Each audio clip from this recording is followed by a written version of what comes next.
when you're ready. Ready. He's Okay. ready? All right, shall we do this? Once upon a time. Uh-oh. I can't get everybody in. All right, there's Mike. What do you need me in? All right, It's fine. for her. Okay, once upon a time. Okay, there were 3 little piggies named Peter, Patty, and Penny, who left their mommy and daddy to see the world. All summer long, they roamed through the woods and fields, playing games and having fun. None were happier than the 3 little pigs, as they easily made friends with everyone they met. Wherever they went, they were given a warm welcome and never had to worry about where they would sleep. But as summer drew to a close, they realized that people were starting to prepare their homes for winter. The 3 little pigs decided they too needed a home of their own to keep them safe and warm through the winter. Peter, the first little pig, was the oldest of the 3. He decided to build a straw hut. "It's only take a day, then I'll go and have fun and play," he sang enthusiastically. The others disagreed. "It's too fragile," they said disapprovingly. But Peter refused to listen. After all, he was the oldest by the 3 whole minutes. Patty Pig was the second little pig, born 3 minutes after Peter and 4 seconds before Penny. She decided that the house of straw was too cold during the winter and that bugs might get in. So she went off in search of twigs and the wood to build her house. Clunk, clunk, clunk. It took her 2 days to nail her house of wood together. Patty finished, looked at her house and thought, "Well, it's a little wobbly. Maybe it isn't very best job, but it's supposed to be warm this winter, so it should do." Penny quietly voiced her opinion that the house didn't look sturdy enough to stand up to the wind, rain, snow, or bugs. Peter teased that Patty had wasted a whole day searching for wood when she could have been having fun playing with him. Patty turned and sang out, "It only took an extra day. Now I can go and have fun and play." Penny Pig was the youngest of the 3, and being the youngest, loved to play at least as much as Peter and Patty did. But she remembered what her mommy and daddy had taught her growing up. Her daddy always told her, "We don't expect you to be perfect, Penny." And her mommy always added, "We'll always be proud of you as long as you've done your very best job." So Penny Pig sighed and thought, "It will take time, patience, and hard work to build a safe, warm, comfortable house. I've never done it before and I'm a little nervous, but I'm going to do my very best job." Penny went to the library, took out some books about building houses. She spent 2 whole days reading the books before she decided that a house of bricks would be the best choice. Penny spent another whole day collecting supplies, a day to lay the foundation, another to pour the cement, yet another to stack the bricks, and 4 more to put on the roof and paint. Just to make sure that she tried her best, she decided to take a few more days to build some cozy wooden furniture to put in her house of bricks. By the time she was done, her house, 2 weeks had passed, and the leaves outside had taken on their autumn colors. Penny looked at her little house with pride.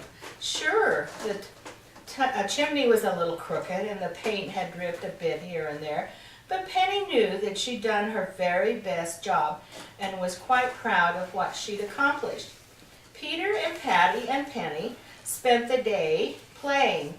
2 older pigs teased Penny that she'd wasted a whole fall building her house, and Peter couldn't resist pointing out even after all that work, Penny hadn't even managed to get the chimney on straight. But Penny was happy with the choices she made, as she sat in front of her cozy fireplace that night. Peter wasn't nearly as comfortable in his house of straw. The cold night air crept in quickly. Peter hadn't taken the time to build a bed, so huddled in the corner on a mound of leftover straw. As the sun rose the next morning, Peter was starting to wish that he'd spent a little more time on his house. As he pondered what he was going to use to cook breakfast with, Peter heard a knock at the door. Oh no. Who's there? Oh, right. Who's there? Peter asked. It was awfully early for visitors. Peter hadn't been only one wondering about breakfast. A big, bad, hungry wolf had wandered through the forest. He hadn't eaten for a while, and a nice young piggy was just the kind of breakfast he was craving. "Come out," ordered the wolf, his mouth watered. "I want to speak to you." Peter may have been a bit lazy, but he certainly wasn't dumb. "I'd rather stay here where I am," he replied. "Come out now," yelled the wolf fiercely. "Not by the hair of my chinny chin chin," teased Peter. After all, what could the wolf do about it? "I'll huff and I'll puff and I'll blow your house in," threatened the wolf, who blew with all his might right onto the house. All the straw that Peter had heaped against some thin poles fell down in a great blast. Peter dashed as fast as he could to his sister Patty's house. Patty had heard the commotion. She ran to the door, accidentally squishing a beetle that was sitting on her bed. She bravely brushed the 2 spiders that had built webs inside the doorframe out of her way and pulled the door open for her brother. The wolf ran after Peter and shouted, "Come out and play with me," just as the door slammed in his face. "Not by the hair of our chinny chin chins," replied Patty, almost as upset about all the bugs she had begun to notice scurrying around her floor as she was about the wolf. "Then I'll huff and I'll puff and I'll blow your house in," yelled the wolf, who blew with all his might right into the house. The wooden house creaked and creaked, then collapsed like a pack of cards. Peter and Patty dashed out and were halfway to Penny's house before the last twig had hit the ground. Penny urged them in, took one look at that crooked chimney, crossed her fingers, and slammed the door. "Come out here now, I want my breakfast," growled the wolf, not bothering to pretend anymore. "Not by the hair of our chinny chin chins," replied Peter, Patty, and Penny. Her fingers were still crossed tightly. "Then I'll huff and I'll puff and I'll blow your house in," yelled the wolf, who blew with all his might right under the house. Nothing happened. The wolf drew an even deeper breath and blew again and again, but Penny's house, of all the bricks and the crooked chimney and the drippy paint, was her very best job, and it would not fall down no matter how hard the wolf blew. After all his huffing and puffing, the wolf was even hungrier than he'd begun with, and he was not about to give up.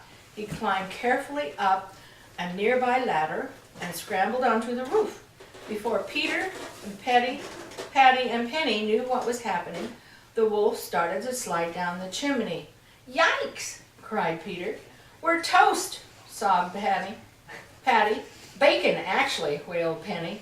But slowly the 3 wolves realized the wolf had somehow gotten stuck before he had made it all the way down.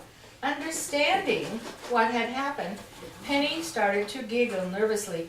"I think he got in the crooked part of the chimney." Peter nodded with disbelief, jumped up, threw some wood onto the fireplace. Patty grabbed the matches and started a fire, which was soon roaring. It didn't take long for the 3 little pigs to hear the anguished howl of the wolf as he scrambled back up the chimney. The flames licked his hairy coat and his tail began a flaming torch. Never again will I go down a chimney," he squealed, as he tried to put out the flames of his tail. Then he ran away as fast as he could. That very same day, Peter Patty took out the library books on how to build a brick house. Penny did her best to give them some instruction, and Peter showed his sisters how to put the paint in without getting drippy. After all, he was the oldest of three by 3 whole minutes. The wolf did not return once he roamed the neighborhood to roam the neighborhood. But when he caught sight of the 3 crooked chimneys, he remembered the terrible pain of a burnt tail he left for good. Now safe and happy, Penny sang out to her brothers and sisters, "No more working for today. Come on, let's go out to play." Yay! Hi, Piggy. I hope I hit that button. Uh-oh, guess what? I didn't hit it hard enough.